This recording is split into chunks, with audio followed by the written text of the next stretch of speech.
Hi guys, welcome to today's video where we are going to be infilling a builder gel with builder in a pot.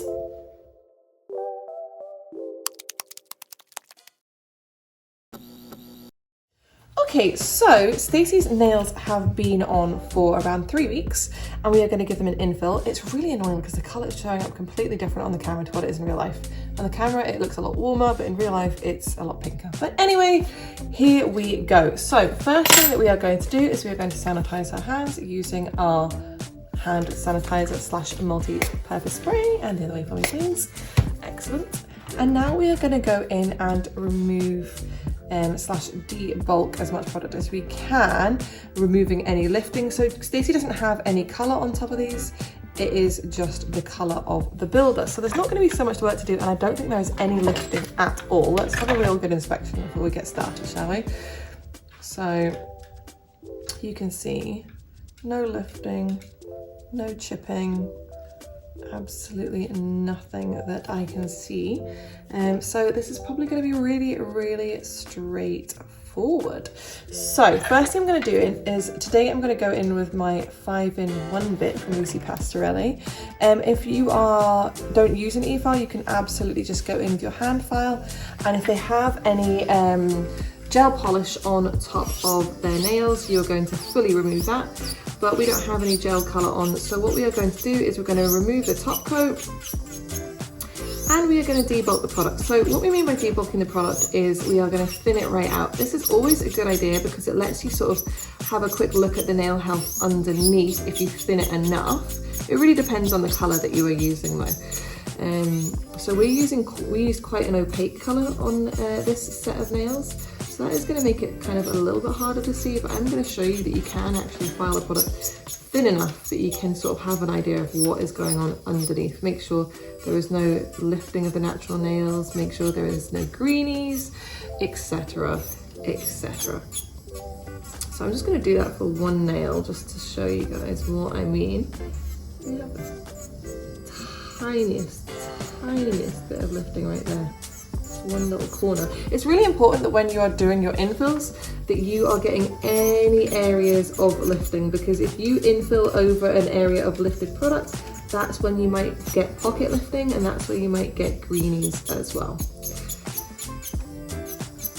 So I have filed this product probably thin enough now that I can get a vague idea of what's going on underneath there. I am not seeing any signs of greenness. It's hard to see on the camera, it picks up better in real life. And I can see that she has a beautiful smile line here with no signs of onycholysis, which is lifting of the natural nail. Again, hard for you guys to see on camera, but I can see it visibly with my own eyes. So no concerns there. And I'm going to move on to the next finger. So I was just showing you there that you can absolutely thin even a pretty opaque products if you are concerned, want to have a check of the natural nail health. Obviously with sheer colours it's a lot easier, but even with the really opaque ones you can get it thin enough to have a good look. Thinning out the product before you infill it also helps, I personally find, with the reapplication of the new product as well. Just gives you a bit smoother of a canvas to work on. I'm just going to turn my head around. It's always so hard to do it on camera because I have a big hole right in front of my face, which I have to move my head around. We are also trialing a new camera today as well, guys. So not the one that is looking at straight down, but the one that is side on. So we'd love to know if you are noticing a difference in the quality of the picture as well. You said that just as it wouldn't focus. Oh, that's good. Well, it's all trial and error, isn't it? Getting used to new things. Are you quite happy with your length and shape right now, Stacey? Yeah. Yeah. What a treat getting an infill after 3 weeks. I know. It's usually like 7 weeks. Feels so strange. Just before I get started on the thumb, I'm just going to show you guys something, which is so often we see people applying builder just so thick, and it really doesn't need to be applied thick at all to be effective. I don't like applying builder thick. It just makes the nails really clumpy. But if you have a look at the thumb here, just from the side profile, you will see that there was really like no bulk at all on the nail. So yeah, it really does not need to be applied thick to be strong.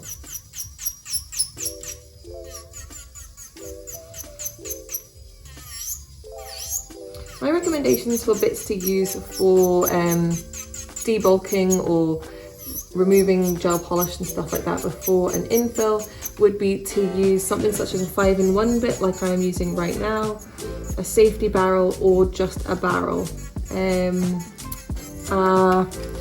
Sanding band is probably going to generate quite a lot of heat and not be super effective or efficient in terms of removing that. And anything else for an infill is going to be a little bit too aggressive, I would find, and will leave sort of grooves and indents in the gel, and we want obviously as smooth a finish as possible. So I'm just going to give these a little dust now quickly. Just remove some of that product, and then I am going to get started with my prep. I'm just going to fold this. There we go. So what I'm going to go in with first is I'm going to go in with my sanding band. Again, if you don't do an e-file method of prep, then you absolutely can just go in with your manual hand file, just a normal nail file at this point. I'm going to go in with a sanding band, and I'm going to go in with a mini sanding band, and it's in a grit of 150. So at this point, what we want to be doing is we want to be prepping the area of natural nail that has been exposed. So the area that we are talking about is here, the area that has been exposed during the growth process. So we want to prep that as well as we prep the product underneath in the first place. So again, that we don't get any areas of lifting, no risks of greenies, etc, etc. So I am using this mini sanding band. I'm just really enjoying them right now compared to normal sanding bands. Just feel like you can just get into smaller areas, etc.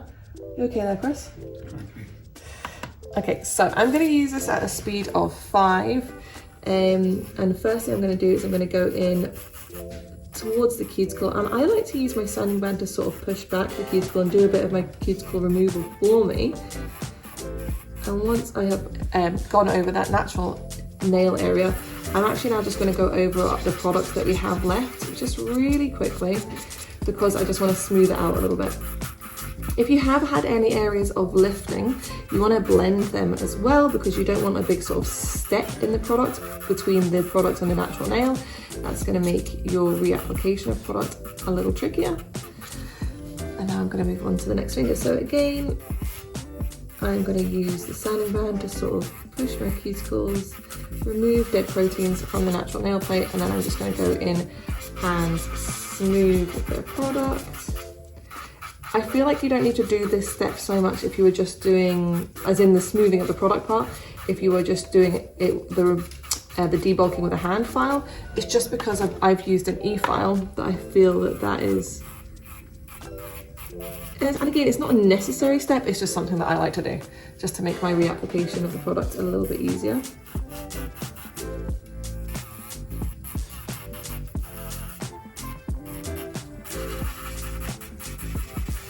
Again, I can be a little bit more aggressive when I'm using the sanding band over the product, because her natural nail I'm not going over a natural nail, I'm just going over product. You wouldn't want to be this aggressive on a natural nail with a sanding band or any e-file bit.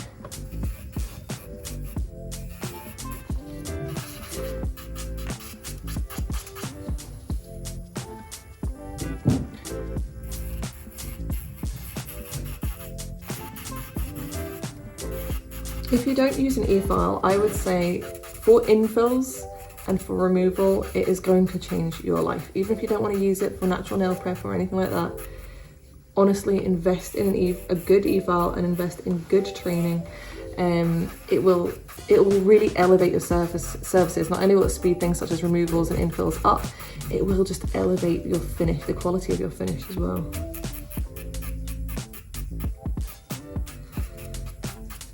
And then lastly, on to the thumb. So a lot of you long-term viewers will know that we have a close relationship with Lucy Pastorelli, and you can purchase anything on her website with a 5% discount using code NAILORDER. I absolutely love her, everything that she does. Her e-file is such good value for money for the quality.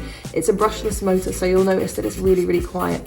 When doing treatments like this, we would recommend using a dust extractor, which Lucy does also sell, and we do have and we usually use for this type of thing. But again, like I always say, when we are doing YouTube videos, it really disrupts the sound quality, so that is the reason that we are not using it, just for the purposes of the sound on the video. Okie dokie, so now I'm going to go in with my cuticle prep. Again, prep wise, everybody does that differently. You're going to have, you're going to do it in different steps, just based on your own personal preference. I'm just going to do a little dust, and I'm going to dust, like I always say, backwards, because I have already started a little bit of my cuticle prep, and we don't want to flatten the cuticles. So I'm going to go in, I think this guy is called, is it called a prep etch cone? A prep etch cone, perhaps? It's called something, I'm not sure. It's one I've just started using. And I'm going to use that at a speed of 10, and I'm going to be using that for sort of, again, pushing back the cuticles even more, exposing more of the natural nail plate, tidying things up. So I'm going to be going down this left-hand side of the nail in the forward position. And then once I've done all of the fingers in the forward position, I will go over and do the other side in the reverse position. This does also elevate and really improve your prep if you do utilize both the forward and the reverse motion of your e-file. It's not something that I used to do because I didn't really know that it had a function like that, or if it did, I didn't use it because I hadn't had like really good training. But then since doing the training with Lucy, and now we are educators ourselves for Lucy Pastorelli, learned a lot of tips and tricks. So it does show you that doing a good course in this does have a lot of value. How long is the course? It's just a day. Just a day, but it is a full day, and you work on models and yeah, and work on yourself as well. So it is really in depth. Say you're trained at e-file but you're not confident. What's the best way to get confident? You want to do a course that's going to leave you feeling confident. That's what I would have said. Practice hands, can you use them? I mean, I wouldn't say practice hands for e-file. Practice is a great idea, only because you're not getting like the feedback. You practice on yourself. I mean, be careful. You don't want to be causing any damage to your own nails, but you need that sort of feedback of a human so that you can know that you're doing things right, that you're using the right amount of pressure, you're not building up heat, etc. If you're doing that on a practice hand, you're not getting that feedback. Practice hands are good for like application practice, I would say, or nail art practice, but not e-file practice. Maybe if you were like practicing like refining and stuff, that's okay, but not when it comes to the prep, I would have said.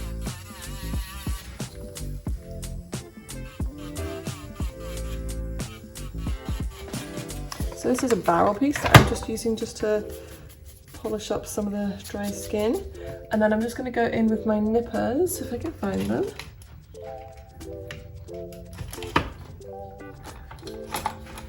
There we go. So usually we do use the Lucy nippers, but our last pair has, I don't know what somebody's opened with them, but there's no coming back, and we're waiting for our new ones to arrive in the post. So we are using an old pair of nail order nippers. We are not going to be offering our own tools, guys, so nobody get excited. We're going to leave that to the professionals. But we did have some tools. We did have some tools, and do you know what, actually these nippers I think are really, really good. But I'm keen to know if anyone who's watching still has them. yeah, we've not sold them in a long time. Even if it's just for sentimental value.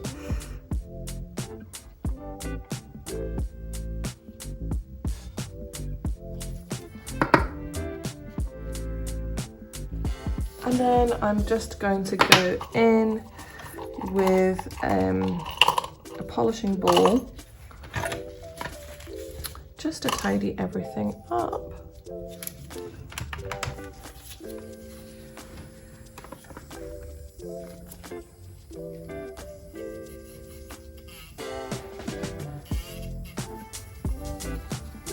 In terms of like LP kits and stuff, so like one kit that does everything, or? No, it's all different kits. depending on, I'm trying to think. No, so you get like a prep kit, you get a different carbide kits and stuff like that as well. Yeah, of course you can buy the bits individually too. Can you just cheap bits online? So this is a mistake that I have previously made before I had decent training and before That's why I asked this guy. I find good companies for e-file bits.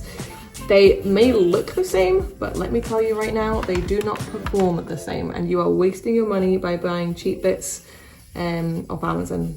Genuinely, you are. They won't, I promise you.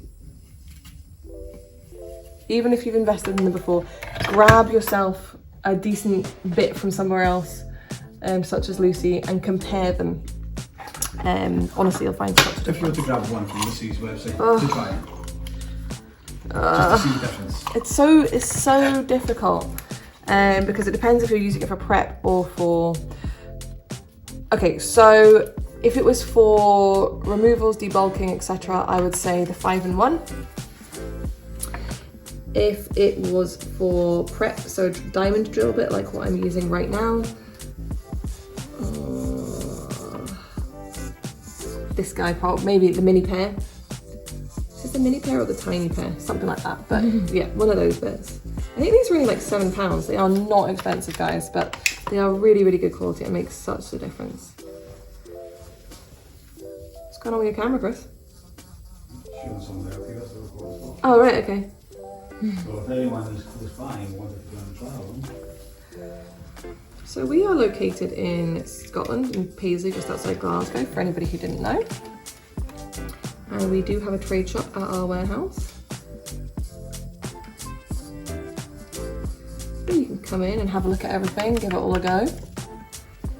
And we have obviously all of our nail order products, but we also have Lucy Pastel products as well. So what I'm going to do now is I'm going to give them a real good dust.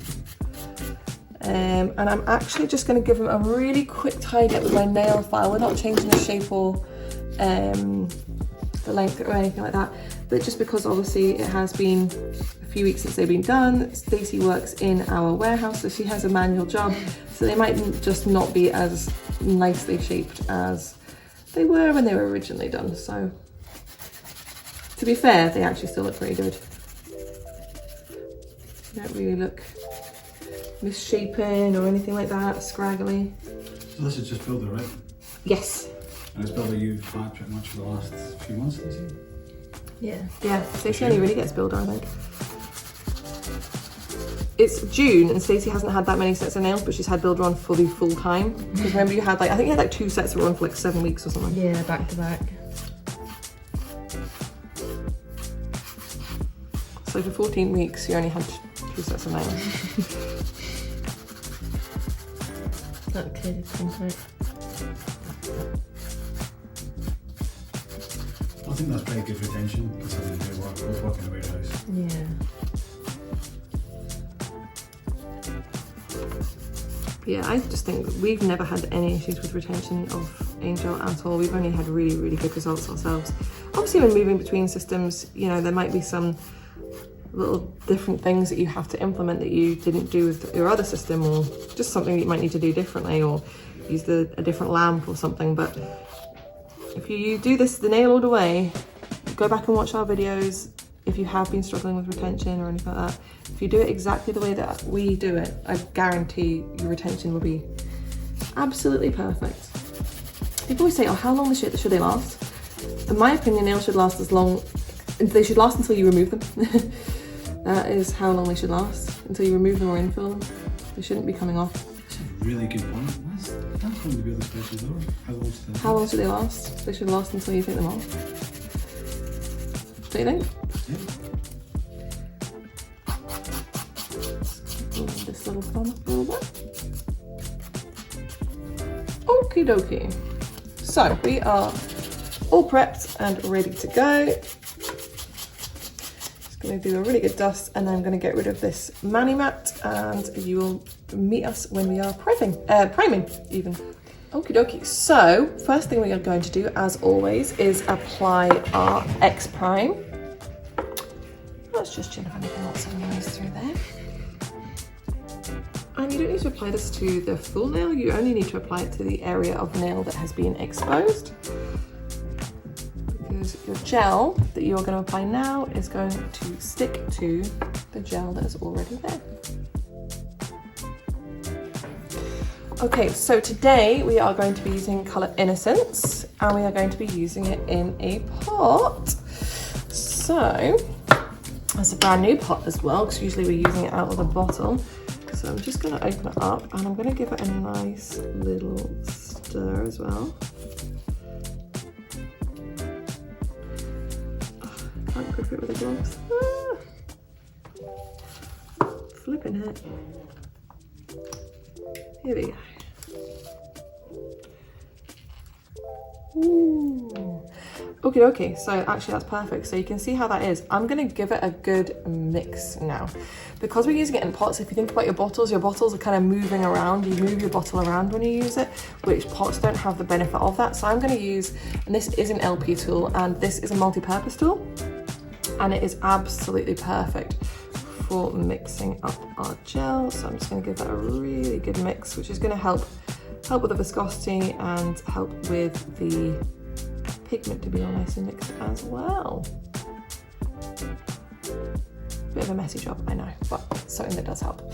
Okay, so I'm just gonna pop that to the side, and I'm gonna clean this multi-tool immediately. I'm just gonna wipe the excess off with a lint-free wipe.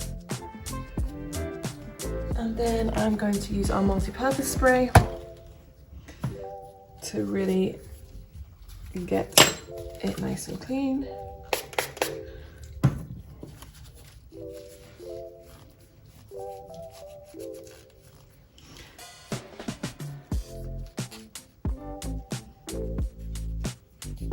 Perfect.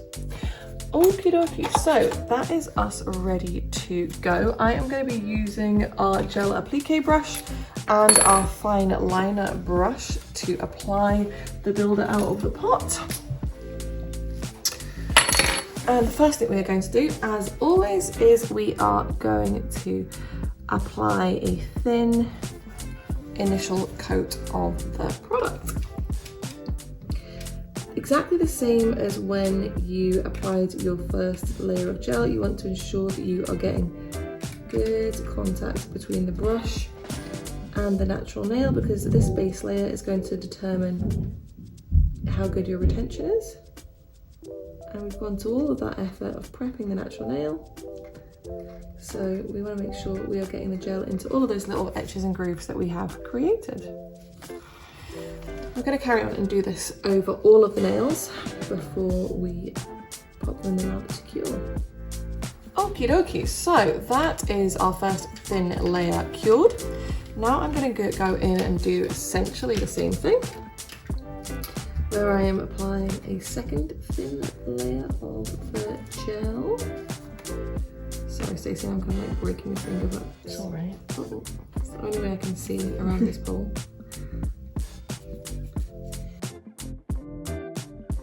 And now I am going to pick up a bigger bead of gel. So we're not going to need as much gel as when we first did the nails.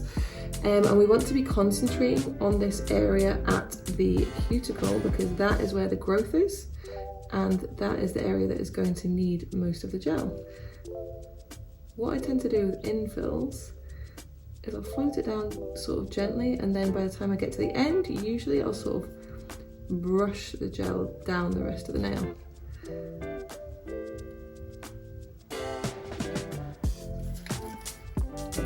So now I'm going to go in with my fine liner brush and do some touch-ups, so I can see a little area that I've kind of missed with the gel, which I'm just going to pop a blob on here and sort of let it self-level out. It's a really weird little flinch your hand did there. No, I know. So you'll find that using a fine liner brush is really going to help you with your application. I always find that with builder, you never really get it as smooth with infills, you never really get it as smooth as the day that you first applied it, because you obviously are generally always going to be dealing with an uneven surface below it in terms of the old gel that is there. See if I'm I'm happy with that, so I'm just moving my head all around. Darn pole is really in my way. Okay, I think I'm happy with that. So I'm gonna get you to turn your hand upside down for me, Stacey. Not that it really needs it. And then I'm gonna get you to pop your hand in the lamp for me. So usually you'd be working on 2 hands at once. You don't have to cure each finger as you go. You should be able to move, well, what I'm gonna say really depends on how much gel you apply.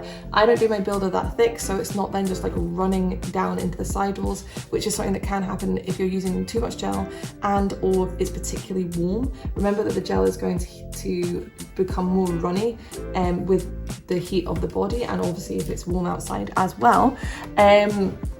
So yeah, you can cure each finger as you go. You can apply the gel to all the fingers and then cure one hand. I'm not so keen to do that, just because you might spend a lot of time creating a perfect apex, perfect structure, everything's perfect, and then it all moves by the time you get to the last finger. Again, just for the heat of the body, that's something that's completely natural. But you can also flash cure the gel as well.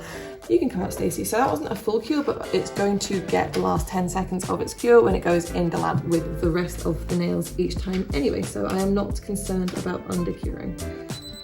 So again, I am applying that second thin layer. So this is what we call a slip layer, and it helps guide the next layer of gel into position. And again, I'm just going to pick up a larger amount of gel. You can see how much I've got there. And then I'm going to concentrate around the cuticle area where there is currently no gel. And I'm going to use that sort of pushing and pulling / sweeping motion.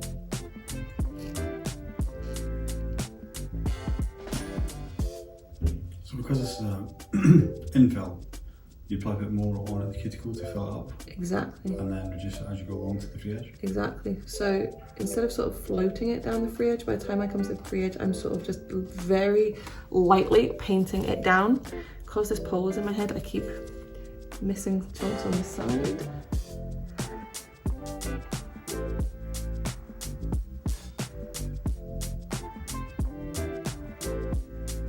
Yeah, we don't want to end up with a big bulbous free edge, so I don't find it particularly advisable to float the gel all the way down the free edge when you are doing an infill, just because obviously there is gel already there. But again, that depends how much you have debulked. If you've refined right back, oh god, this is so difficult with this bloody pole here. Use this multi-tool.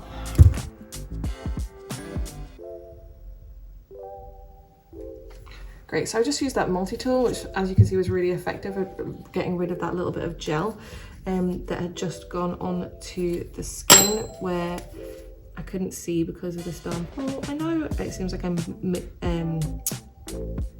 blaming the pole an awful lot, but it does make things quite hard.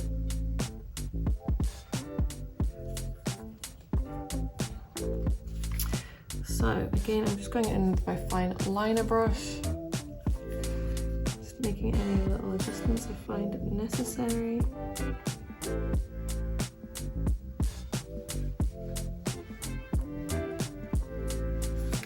Just a little bit more over here. Again, always moving our head around, looking at things from different angles.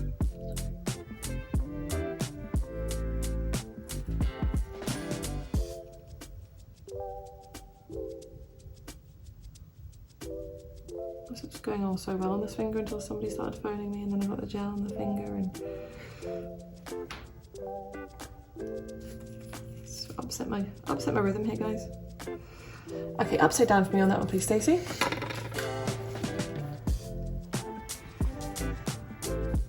And then in we go with the lamp, please.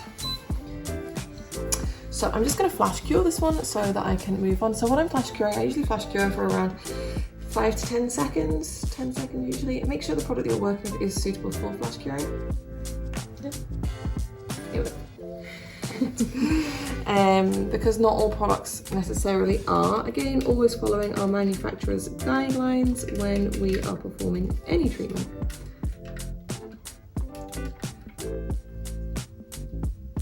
So just putting that slip layer down. mixing up a larger bit of gel. And again, concentrating on that cuticle area where the gel is thinnest because of the natural growth.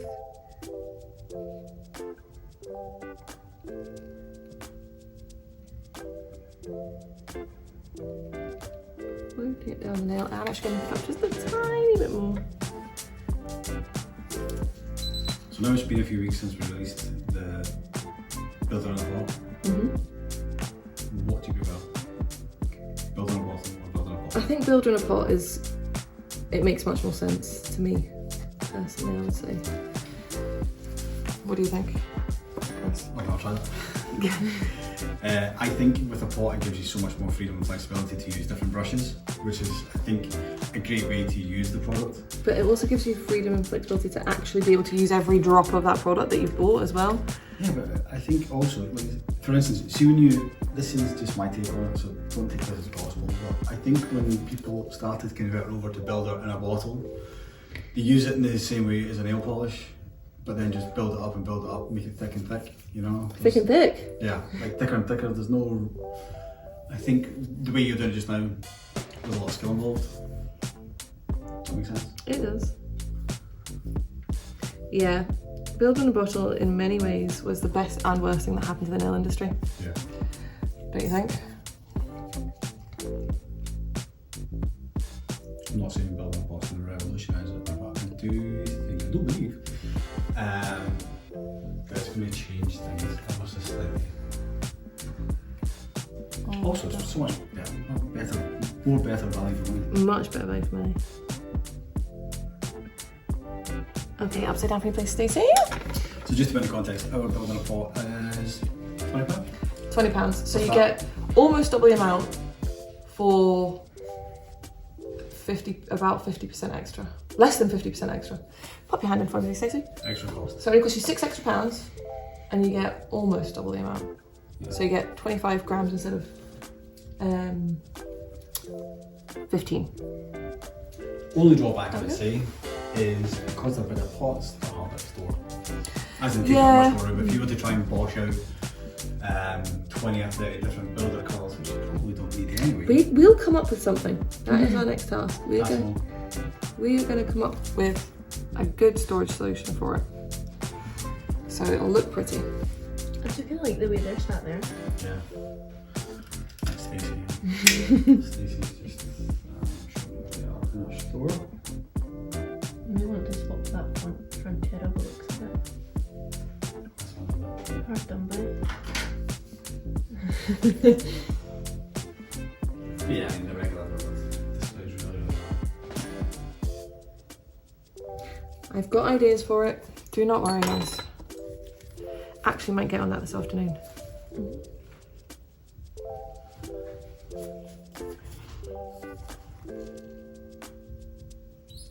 Actually, for the shells, they're almost pretty good at holding it.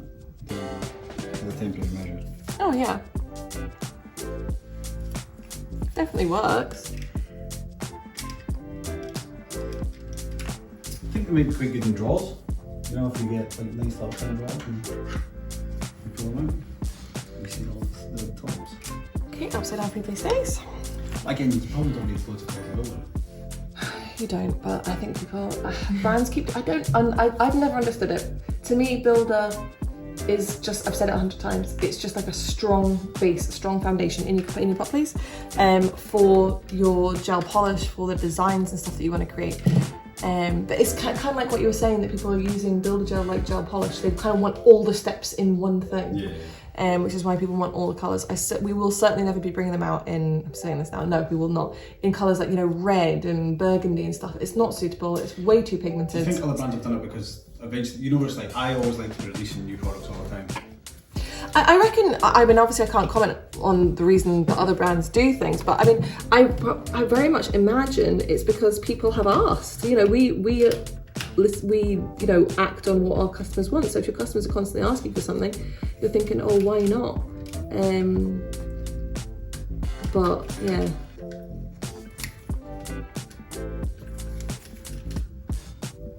I don't think it's... Gel polish is better at being gel polish than Builder is at being gel polish. Does that make sense? It does.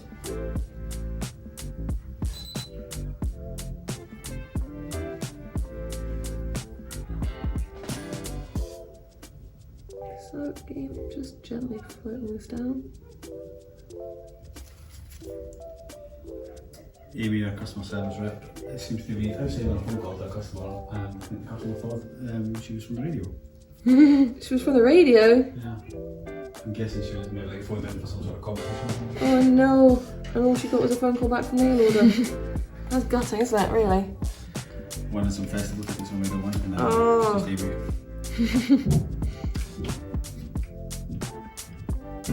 Equally as cute, obviously. Yeah, sure. Okay, so we're on the last finger of the thumb. Is that thumb finger?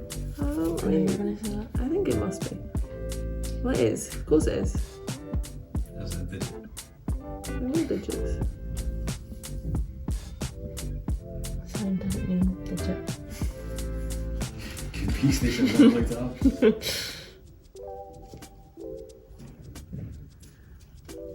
So we're always wanting to ensure that we don't have any gel products on the skin, whatever we're doing. Of course, sometimes during your application, it's going to happen, but you're just going to remove it as quickly as you possibly can. Trying to decide if I'm going to put more gel in here or not. I don't think I do. Upside down, please, for me, Stacey. It's really hard to get a thumb upside down. It really is. Okay, and in we go for our final cure. So what I'm actually going to do, I have made a little bit of a mess of this pot. So I've got bubbles in it from my vigorous stirring, so maybe don't stir it quite as vigorously as me. But you can just mix the bubbles away. There we go. Nice and easy. So they don't become an issue or go on the nails when you are doing them. So obviously I've just cleaned up the edge of my brush, of the pot there with my brush. I'm now just going to go in. I'm going to keep the foil on. I think this is the best way to keep the pot. Keep the freshness in. Pardon? Keep the freshness in. Keep the freshness in. We'll keep the stickiness in. And I'm just going to wipe the edge with a lint-free wipe, and then I'm going to close it over and put my lid on. That is the best thing to do. Obviously, the temptation can be to just like not do that, but I think you'll regret it down the line. Something that I would definitely do. Okie dokie. And there we go, final cure. Perfect. So here we go. Obviously at this point, if you needed to refine, you can. These don't really need any refining. So if you were going to refine them, you'd want to use something like, I would recommend using like a 240 grit nail file. Not anything too coarse. You can use a buffer if it's a tiny bit of refining, but for more stubborn areas, or if you're trying to do a little bit more shaping, I would definitely recommend using a nail file. I am loving a sanding band, a mini sanding band at the moment for my refining. So yes, now Stacey is going to be used for another piece of content after this video where Laura is going to do nail art, and this is the base for the nail art, so I am not to do anything with these at this point. Anyway guys, I hope you enjoyed that. I hope you found it informative. If you've got any questions, make sure you leave them below. If you want to see us create any particular videos, we'd love to see your comments. As always, give us a thumbs up and be sure to subscribe to be notified when we release our next video. Bye guys.